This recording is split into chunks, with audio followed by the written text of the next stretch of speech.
ମୁଁ ଯାହା ପଚାରିବି ସେଇଆ କହିବ। ଆଜ୍ଞା। ହଉ କୁହ।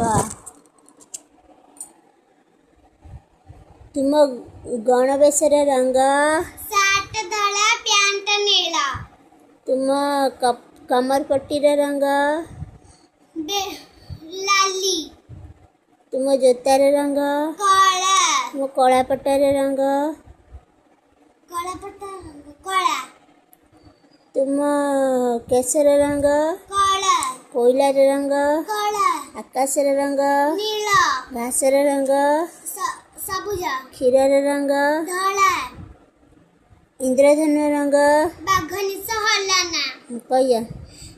ବାରେ ବାଇଗଣୀ, ଘରେ ଘନ ନୀଳ, ନୀରେ ନୀଳ, ସରେ ସବୁଜ, ହରେ ହଳଦୀ, ଲାରେ ଲାଲି, ନାରେ ନାରଙ୍ଗୀ। ତାପରେ କବିତା।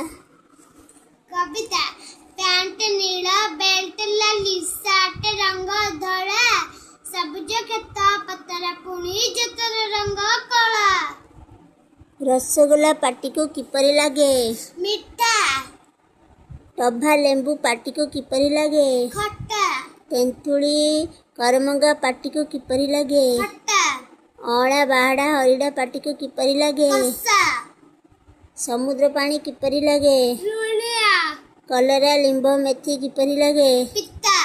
ଗୋଲମରିଚ ଲଙ୍କା ପାଟିକୁ କିପରି ଲାଗେ? ରାଗୁଆ। ତାପରେ ବାହାଡ଼ା କଷା, ତେନ୍ତୁଳି ଖଟା, ଆକୁ ଯେ ଲାଗେ ମିଠା, ଲୁହ ଲୁଣିଆ, ଲଙ୍କା ରାଗୁଆ, ନିମ୍ବ ମେଥି ଯେ ପିତା। ପଶୁମାନଙ୍କର ରାଜା? ସିଂହ। ସବୁଠାରୁ ବଡ଼ ପଶୁ? ହାତୀ। ସବୁଠାରୁ ଛୋଟ ପଶୁ? ଠେକୁଆ। କେଉଁ ପଶୁକୁ ମରୁଭୂମିର ଜାହାଜ କୁହାଯାଏ? ଓଟ। କେଉଁ ପଶୁ ଆମ ଘର ଜଗେ? କୁକୁଡ଼ା। କେଉଁ ପଶୁକୁ ଆମେ ପୂଜା କରୁ? ଗାଈ। କେଉଁ ପଶୁ ଲମ୍ବା ଶୁଣ୍ଢ ଅଛି? ହାତୀ।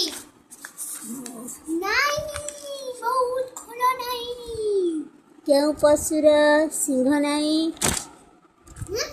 କେଉଁ ପଶୁର ସିଂହ ନାହିଁ? ଘୋଡ଼ା, ବାଘ, ସିଂହ, ହାତୀ। କେଉଁ ପଶୁ ହଳ କରେ? ପଣ୍ଡା ବଳଦ।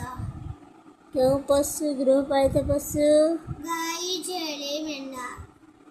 କେଉଁ ପଶୁକୁ ବନ୍ୟ ପଶୁ କୁହନ୍ତି? ବାଘ, ସିଂହ, ହାତୀ, ମେଣ୍ଢା, ଛେଳି।